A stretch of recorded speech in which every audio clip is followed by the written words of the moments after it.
In the Life is funded in part by the H. Van Ameringen Foundation, Patricia Kind in honor of her brother, Henry Van Ameringen, Arcus Foundation, the estate of Richard W. Weiland, and by the annual support of In the Life members like you.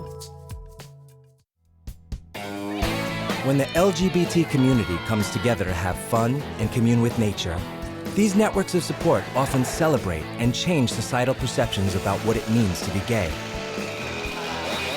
This month on In the Life, lesbian volunteers bring positive visibility and lend a helping hand to local communities while vacationing in the Caribbean. And then we visit rural Pennsylvania to experience the world of gay camping at Camp Oneida. Oh, we're here.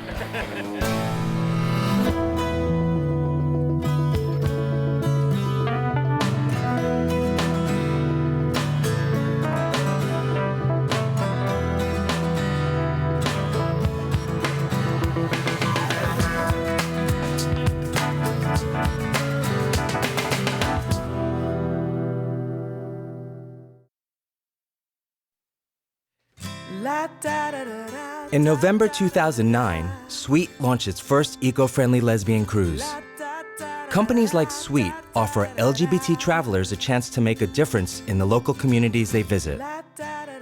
Whether it's cleaning up beaches or providing books and computers where they're needed, these Sweet volunteers, or Sweeties, are helping to do some good while on vacation.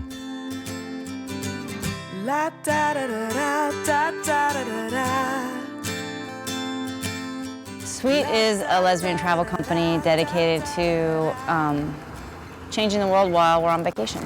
For years, we would go on these ships and get off and see poverty and beaches full of crap. Shannon and Jen thought about, let's still go on the ship, still do the vacation, still cruise, but when we get off, let's change something. The cruise is going to happen anyway. Women are going to go on vacation together. And we're adding the volunteerism on top of it. Bonus.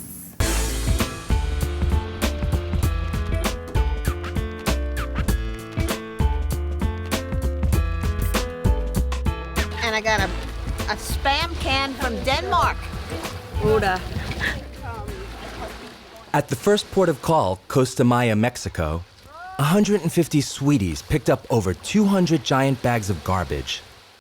Mexico's coastline has the unfortunate happenstance of being in an ocean current that drags trash from all over the world and deposits it on Mexico's shores. 85% of this trash that we're going to pick up today was not generated in Mexico.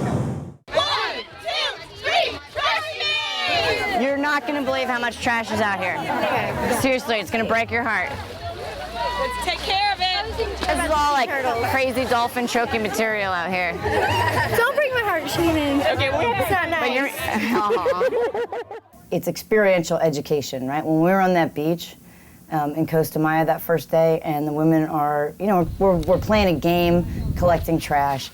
Everybody can agree that it is really bad to be in paradise with a bunch of trash. I feel like we're a bunch of lesbian hunters and gatherers.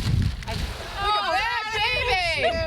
Just in case, and somebody was probably really looking for this.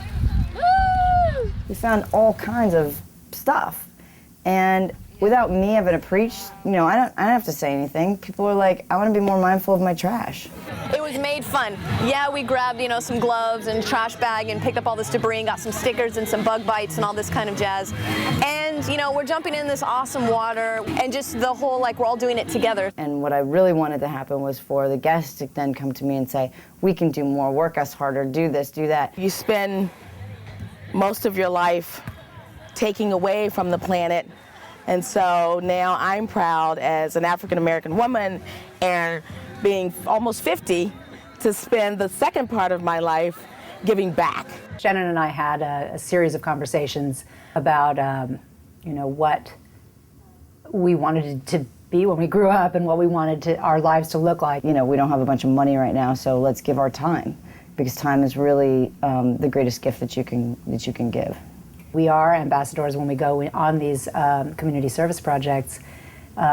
we're bringing with us our really positive attitude and our belief that we can make a difference.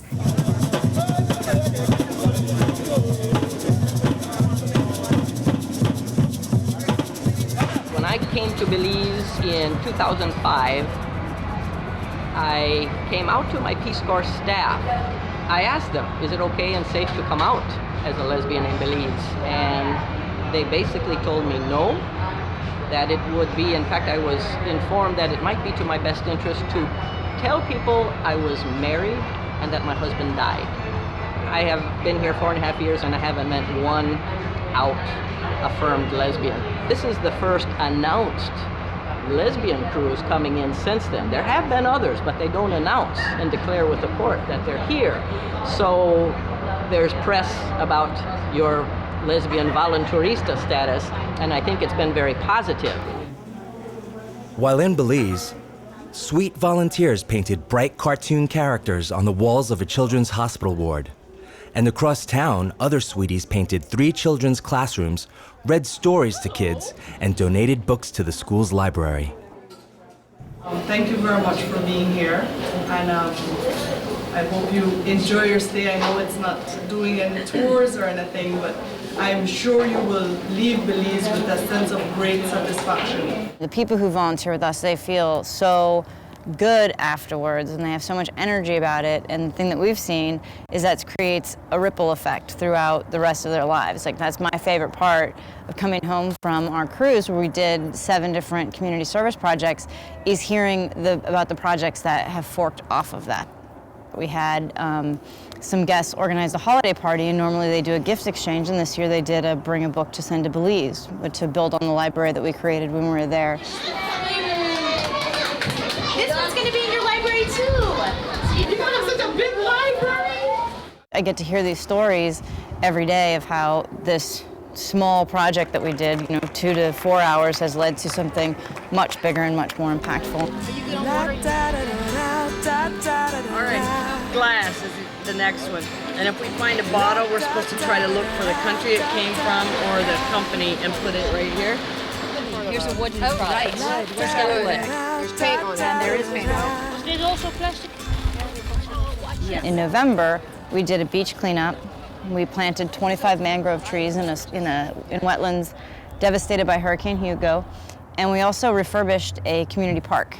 We are here today helping with the Rotary Club and some of the people that actually live here to do some projects for maintenance and improvements in the park. I teach science, I teach high school environmental science, and it's very important to me that when I planned this vacation, that it was carbon neutral, and also that there was a chance to get out into the communities instead of being a big ship that just comes into port and is filled with consumers.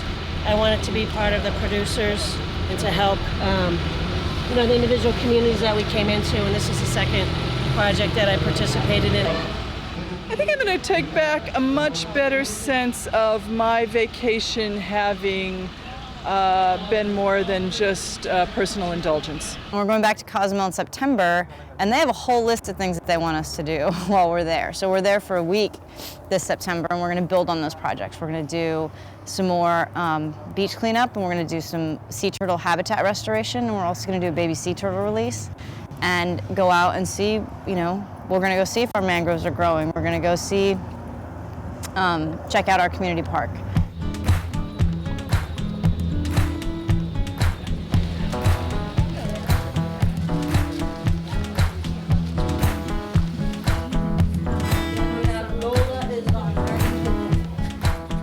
We're at an e-learning center in Roatan, and we've donated a couple of computers, and those are getting set up. 2 computers go down. Yeah.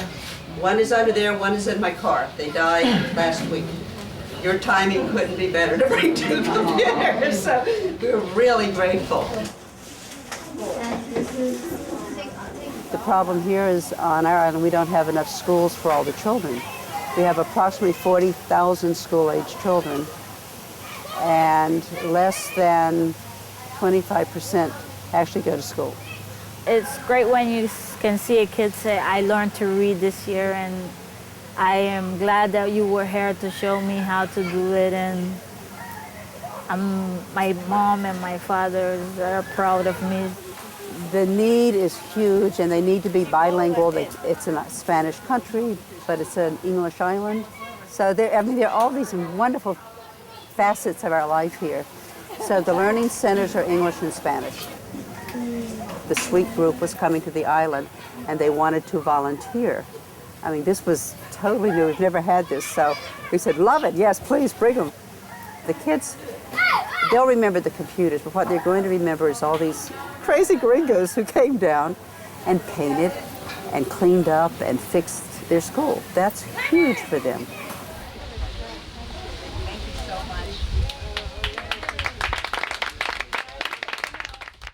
We made a huge impact on the communities we visited. Like for a day, every city we went to was totally abuzz with these lesbians are doing this really good thing, you know, and we represented, you know, not only lesbians, but also the United States in a way that was really, really remarkable. And that was exciting. It was neat to watch, like, the kids, you know, these girls who maybe have never seen so many expressions of gender diversity, you know, looking at, like, wow, she has short hair and tattoos, and she looks like a, you know, a sweet old grandma. And, like, I mean, we had such amazing diversity on this trip, and it was just really, really beautiful to see people going, I thought I knew what a lesbian was, but I don't.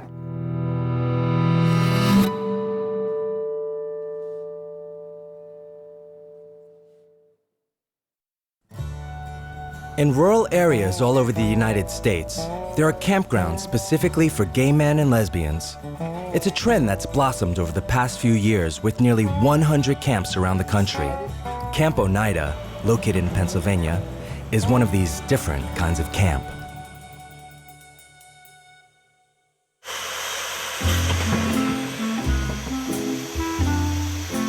I made the mistake of saying I was going camping every week, and Anthony reminded me this is not camping, this is camp. You got a saw? Saw or something like that? Okay. Honey, just because it's a gay campground doesn't mean we don't have tools. Oh, I know, baby. Oh, we're here. Really nice. This campground is my family, my community. The people who care for you are here. It's not a bears camp, it's not a leather camp, it's not a drag camp, but it's got all those communities in it. I think our youngest seasonal is about 25, 26, and our oldest seasonal is in his 70s. We have people come to Oneida from everywhere. From Washington, D.C., from Rochester, from Syracuse, Philadelphia, New York, and then all the little small towns in between. I mean, there are people here who don't know you're from Adam, and they're willing, can we give you a hand? Do you need anything? I look forward to it every weekend. Okay, it's Wednesday, I only have 2 more days. And a lot of the lesbians don't have, quote unquote, a lesbian campground to go to, whereas Oneida welcomes them. We're all family. And that's what our family values are. We all watch out for one another up here.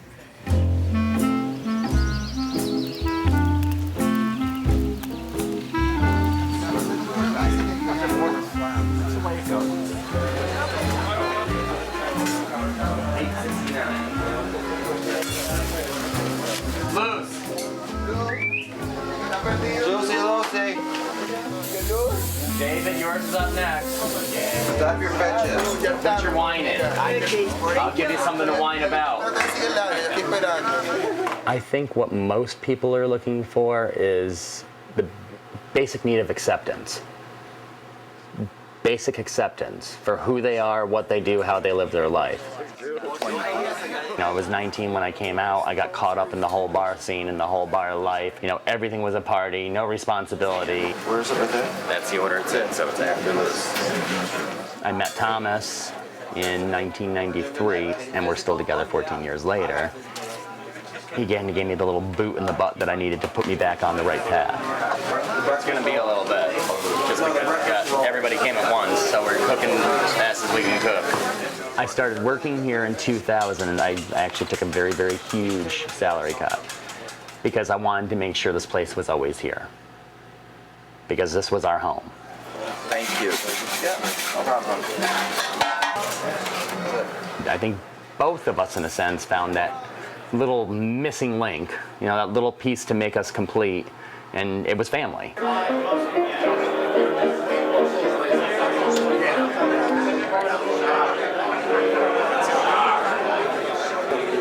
the plates from table 3.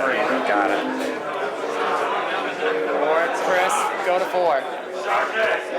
Blackbird last.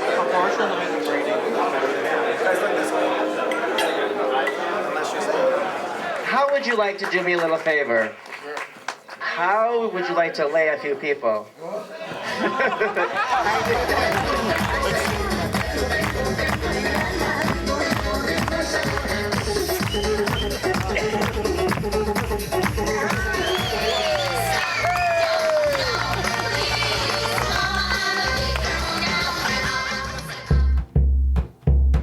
I haven't seen any of the campground this weekend yet.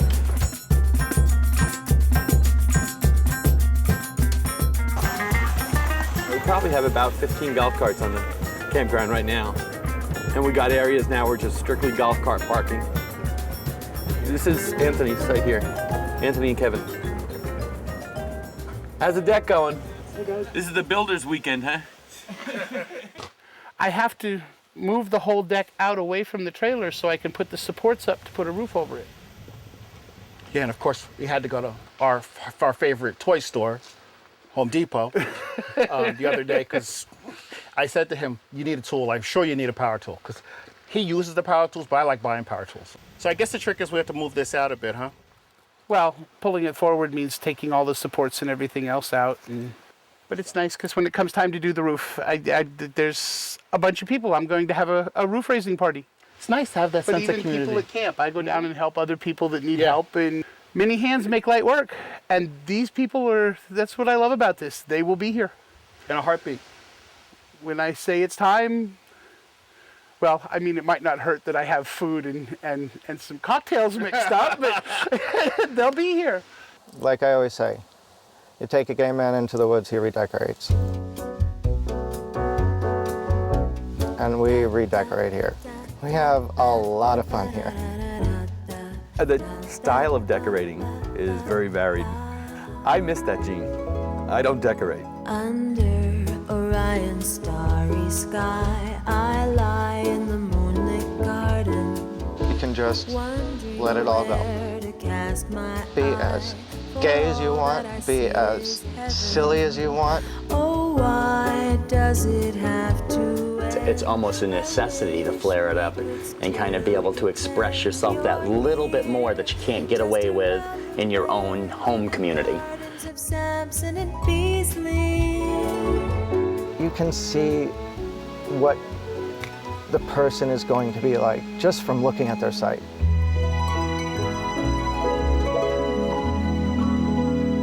This was one of his pride and joys. He's put a lot of time and effort into just making this little garden. It's made up of things that we've collected over time. But it also reflects a lot of what's been going on at camp. Because like this, the hat with the glasses and the skull, we had a cocktail party where it was a Blues Brothers cocktail party. So the hat and the glasses wound up there. Like last weekend it was pouring down rain, so I couldn't do anything outside. So I wound up underneath the deck and I had chiseled our name in the plaque that's in the middle there. I'm out there tapping away. He says, what are you doing? I said, well, come and look. And I don't want to sound a little too mushy, but I'm going to. I met this man and fell in love with him 9 years ago. I just never knew it was supposed to be this good. New Jersey started the domestic partner. Right. We were the ninth couple in Asbury Park. We went down to Asbury Park that day. The law went into effect on a Saturday. He's like, well, why don't we wait and we'll do it on our anniversary? He didn't want to remember one other date. It's really what it was. And it's no longer groom and bride. It's now partner A and partner B. So occasionally we refer to each other affectionately as partner A and partner B. We did it right in our living room that night. Our biggest celebration is the day we met. That's right. This is a picture of my partner and I cutting down trees, acting like real lumberjacks. Yeah, lumberjacks. I met him when I was 20 years old. I looked at him from the moment I saw him and I said, he's the one. I didn't have a doubt in my mind. When we got together, we both loved camping, and we were actually kind of tired of the straight campgrounds where you could just sit there and pretend you're brothers or friends or, you know, going there fishing or whatever. So we pull in through the gate, and every single campsite that we drove by, waving, hi, how you doing? You know, welcome to Oneida, this, that, and the other, and just, we didn't want the weekend to end.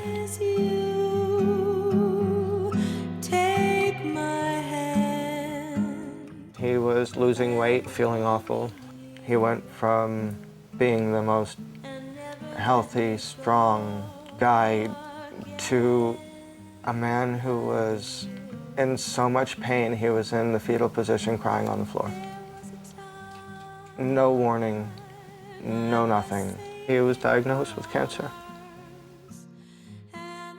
I came up here, there were people bringing up recliners for my partner to just sit in and be comfortable instead of being so skinny sitting in these plastic chairs, you know, trying to have any cushion. People bring brownies or cakes or food, or the outpouring of love. And the feeling like I wasn't doing this alone. That's what this campground is. I mean, that's the reason why I'm here. He died of non-Hodgkin's lymphoma. He was a wonderful man. Greatly missed by a lot of people here, especially me, obviously.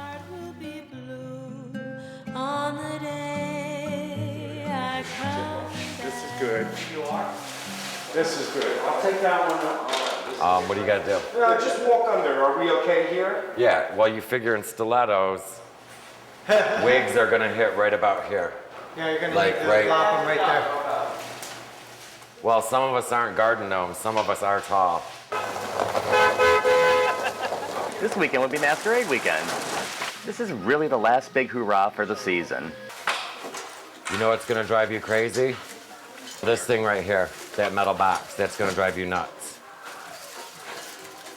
In every picture, all I saw was that damn plug box. Later on, I'll be dressed up. I do Alexis Saccone. I was a Miss Camp Oneida the previous year. I work here as a guy, you know, lift 100, 120-pound logs, and I'm walking around in 6-inch stiletto shoes. I've won 5 titles, and this was by far the best one I've ever won.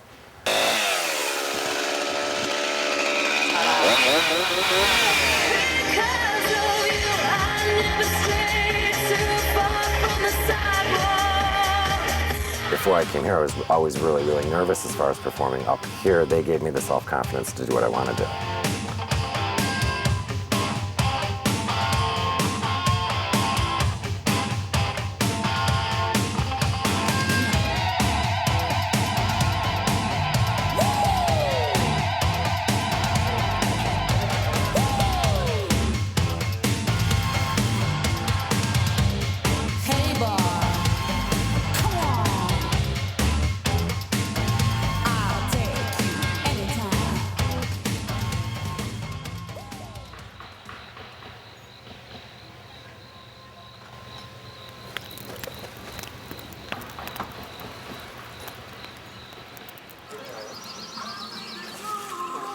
That works. Hello, hello. Hello, hello. You guys hungry? Let's do some construction. Across the way there, they're like, aren't you supposed to be up on that roof? Because Anthony was just doing a layout. And I said, no, I have dishes to do.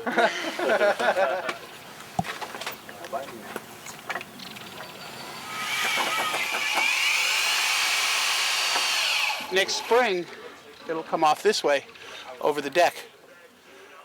I'll put posts out here, come out this way, and enclose the deck. This is the last weekend here for the season. Where are the batteries? There should be another one right over on the... And then it's out of here tomorrow, 6 o'clock tomorrow. They wipe the codes, lock down the gate, and camp is closed till April. Officially closed. Makes it a hard weekend. It's hard to believe it. 6 months has already passed.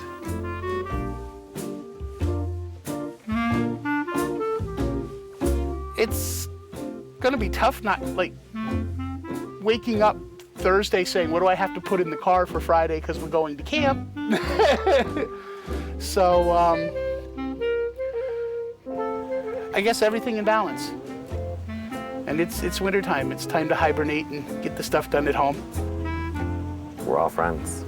What's the old cliche? Lovers come and go, but friends are forever. And these people up here are forever. Because that's the sad part, is you don't know from season to season.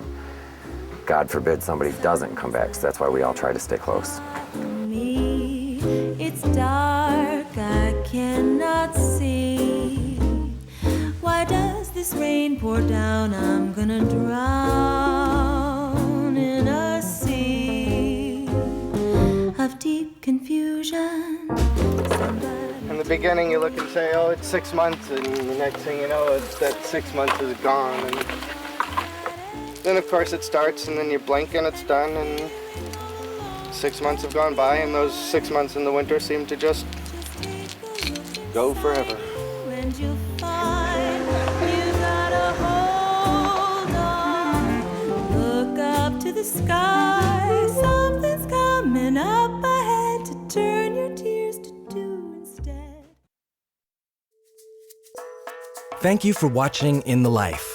To learn more about the issues in tonight's program, or to tell us your thoughts about the show, text ITL to 69866 on your mobile phone, and visit itlmedia.org to watch more web exclusives and sign up for In the Life air date alerts.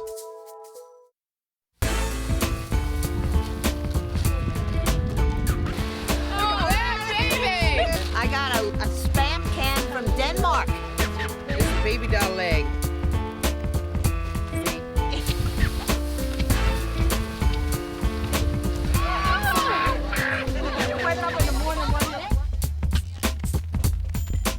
Taylor. Okay, then somebody was probably really looking for this.